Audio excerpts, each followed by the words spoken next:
देहरादून अब स्मार्ट बनने जा रही है, लेकिन पहाड़ों की जनता तो पहले से ही स्मार्ट है।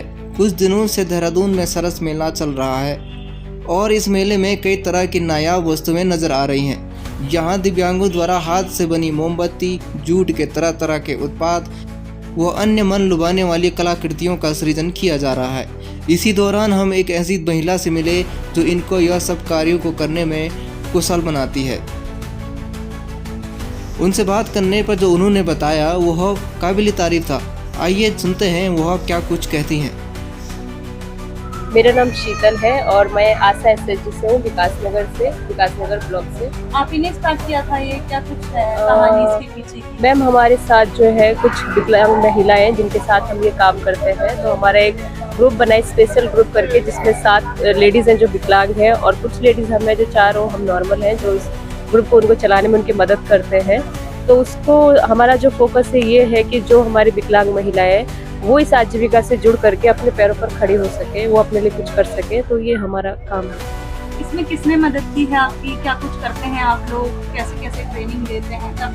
तो ब्लॉक के द्वारा, मतलब जो ब्लॉक से हम लोग जुड़े हैं, ब्लॉक के द्वारा हमें जो भी ट्रेनिंग्स दी जाती है, जैसे अभी लास्ट में ही कैंडल मेकिंग की ट्रेनिंग हुई थी, तो 10 दिन की ट्रेनिंग में हम गए थे, जिसमें हमारी लेडीज़ भी गई थी, हम लोग भी गए थे। उन्होंने सिखाया हमें कैसे कैंडल्स को बनाना है, तो हम लोगों ने वो सिखाया। तो ब्लॉक हमें बार बार मतलब हर चीज़ में मदद करता रहता है हमें आगे बढ़ाने के लिए।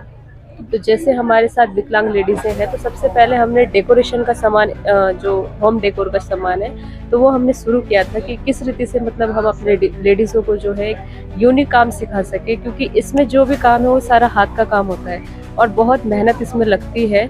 तो हमारी जो लेडीज़ हैं उनके लिए काम आसान नहीं था, लेकिन हम सब ने मदद की। तो वो लोग भी इस काम को करती हैं, हम भी उनके साथ उनकी मदद करते हैं, ट्रेनिंग्स लेते हैं, फिर उनको सिखाते हैं। फिर वो लोग ये होम डेकोर का काम करती हैं और उन्हें ये काम करना बहुत पसंद है।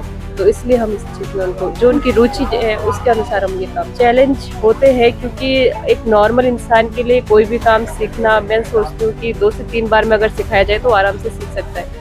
लेकिन जिनको मानसिक रूप से दिक्कत है तो उन्हें थोड़ा समय लगता है। उन्हें सिखाने में, अगर हमें कोई एक चीज़ सिखानी, उस स्किल को अगर हमें डेवलपमेंट करना है, तो कम से कम हमें मान के चलो कि 3 से 4 महीने लग जाते हैं एक स्किल को डेवलप करने में। वो छोटी से छोटी भी हो सकती है। तो चैलेंज तो आते हैं, लेकिन हम चाहते हैं कि वो अपने जीवन में आगे बढ़े, वो कुछ करें जो वो कर सकती हैं, उसमें हम उनकी मदद करें। अभी तो सिर्फ जो विकासनगर में हमारे ब्लॉक है, नगर पंचायत है, उनमें जहाँ भी ये स्टॉल्स लगते हैं हम लगाते हैं। उसके अलावा दीपावली जैसे अभी आ रही है, तो दीपावली पे हमारे जो भी हमारे स्टेक होल्डर्स हैं, जो जान पहचान वाले हैं, उनकी शॉप पे भी हम लोग स्टॉल्स लगाते हैं। इसकी दीपावली के पर्पज़ से हम लोग स्टॉल लगाते हैं।